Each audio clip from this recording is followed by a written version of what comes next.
Hello and welcome to a chat from me, Brian McWilliams, from the Lions of Liberty and Electric Liberty Land podcast about the threats to our democracy and our basic civil liberties and civil rights by virtue of limits by the government on individual and entrepreneurial freedom. Now, we are, of course, coming off a very strange time in the histories of many nations. We're coming off of the COVID pandemic, wherein governments were given by the mandate, I guess, of the people, the fear mongering that has been pushed forward by the media, given these dictates in which they were able to force people to stay home, to abandon their businesses, or to cut the capacity greatly, to virtually avoid societal interaction, to shut down schools, et cetera, et cetera. I don't need to belabor the point, as we all just lived through it.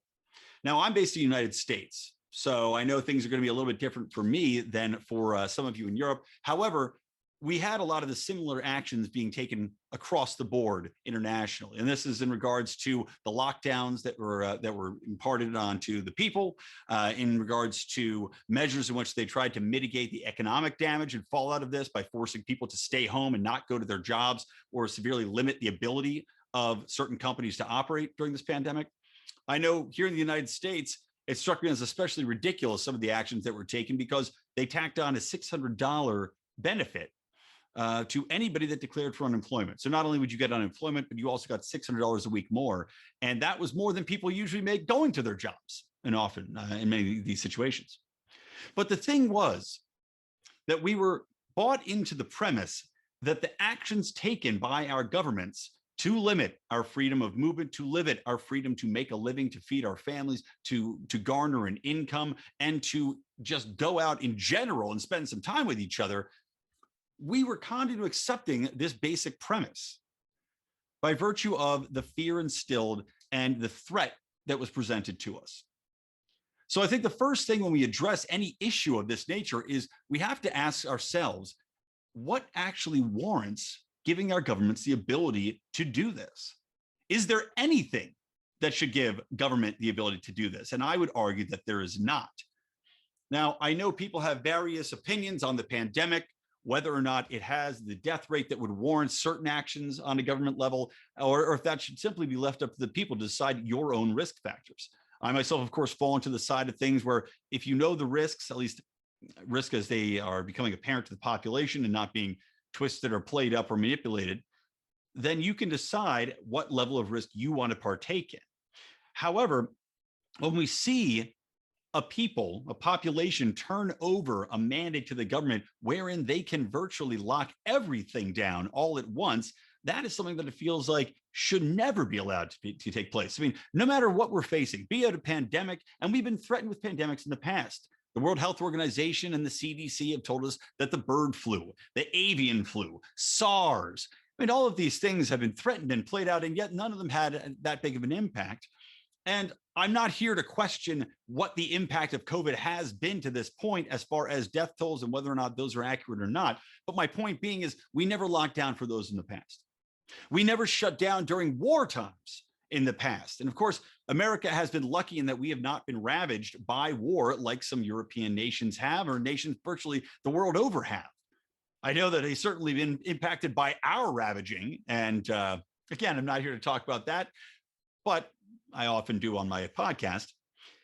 But we look at the actions taken during that time, and yes, there might have been some factors. Maybe they're trying to conserve certain things because they're trying to allocate those into wartime needs. But you weren't forced to stay in your house all the time. You weren't forced to maintain a distance from your child. I mean, for Pete's sake, they're telling you if your child in the early days got COVID, they had to stay in their room and you weren't allowed to talk to your child, to be with your child for 2 weeks. So under what premise do we accept the shutting down of all society, the absolute destruction of the social fabric, under the pretense that there's a virus that may or may not make us sick, with scientific facts and figures coming out that change by the day? Now, limiting the entrepreneurial and the individual freedoms, coming back to the main topic here, these might seem like two different things, but they are not. They are uniquely tied together.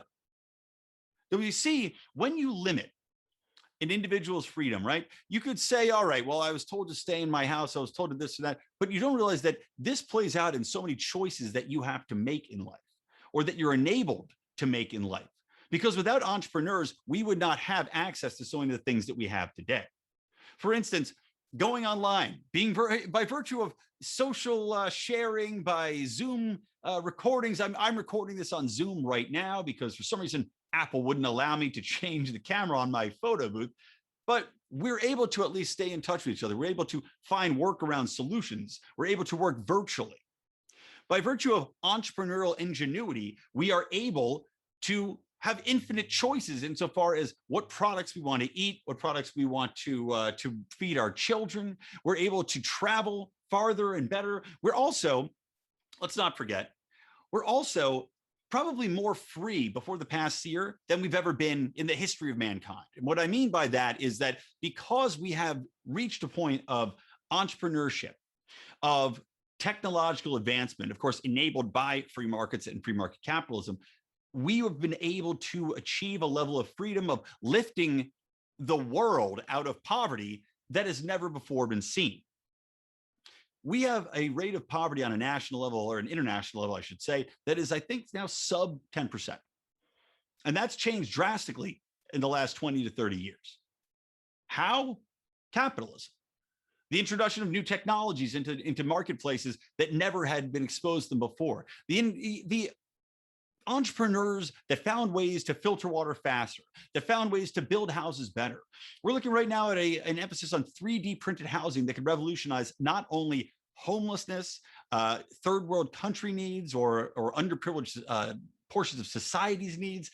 We're talking about fast, effective ways in which to provide people housing, water, food, nutrition. And again, not only are people getting these new bountiful ways in which to live and succeed, but they're also able to utilize those in freedom of movement.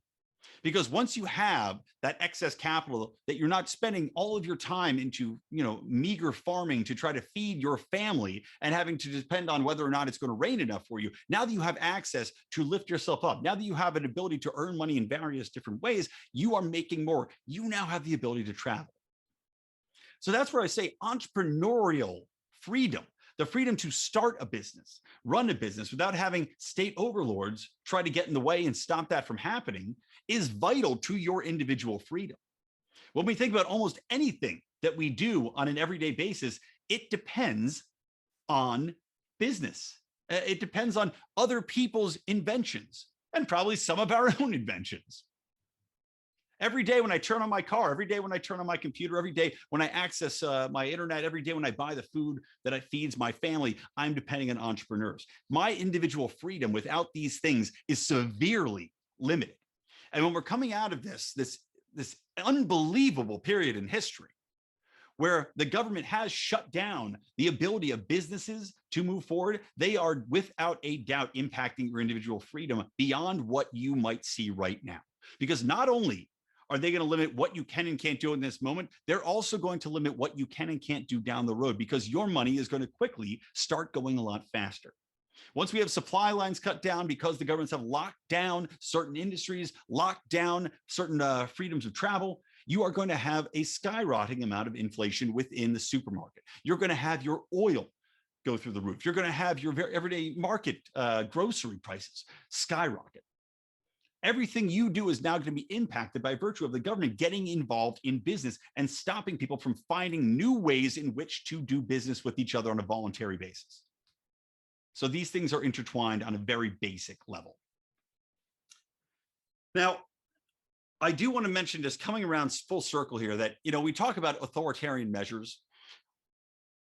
We rarely ever see a government put authoritarian measures into place that are rolled back. So every freedom that we've lost here, these might seem like temporary measures. We might hear our government say, we are going to get all these rights back. We're going to be able to go out and cavort again and go out in the sunshine and go to bars and have a drink. Now they're threatening, again, these vaccine passports, which is just a very recent development before recording this. But the idea that they can impose lockdowns like this, that they can shut down a business, that they can limit production, limit supply lines, that they can strangle the means of people getting vital meats, cheeses, fishes, whatever it is, vegetables, or maybe just the basic means of making a living.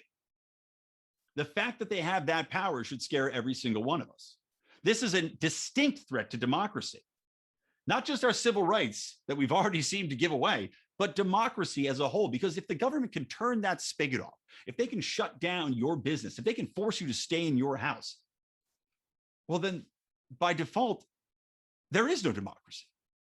If they control everything that you do and everything that you can earn, and so simply can deny that to you, why would they even bother with democracy? Do you understand what I'm saying here? I certainly hope you do. When the government controls all of the means of production, of supply lines, of operation, and they get you on that government dole, they own you. There is no democracy anymore. There's no need for democracy anymore. There's no need to be held accountable anymore because they know that they have all of the power.